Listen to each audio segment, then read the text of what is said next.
Tonight at 5:30, curbing crime in Dayton. Good evening, I'm Marcia Baumhart. And I'm Mark Allen. Police and city leaders unveil a new plan to make our streets safer. Jordan Burgess live to explain how it will build bridges between police and our community. Jordan?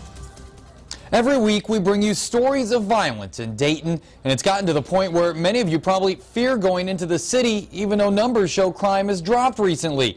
This plan is supposed to help change that perception. These paintings produce a powerful message of the toll violence takes on a community.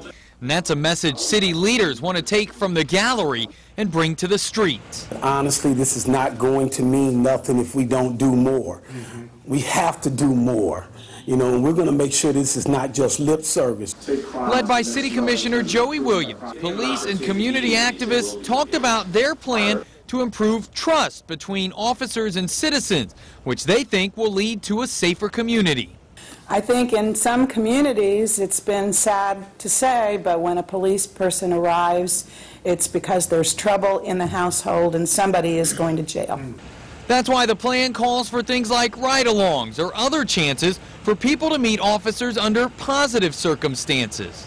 First of all, there's a understanding and respect from the citizens toward the police department of the work that they do in order for us to have a safe community, and then at the same time that there must be some level of sensitivity to the cultural differences that are within our community. Leaders are also asking those in the community to be more forthcoming with police.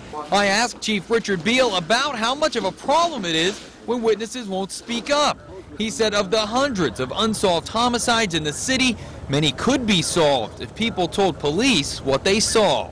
The only way that public safety is produced is through citizen police partnerships. There are not enough police officers, there never were, no matter how large the department was, to produce public safety for the community. It can only be done with the community. The backdrop for the announcement was the Bing Davis Art Studio and the Kin Killing Kin series done by James Pate.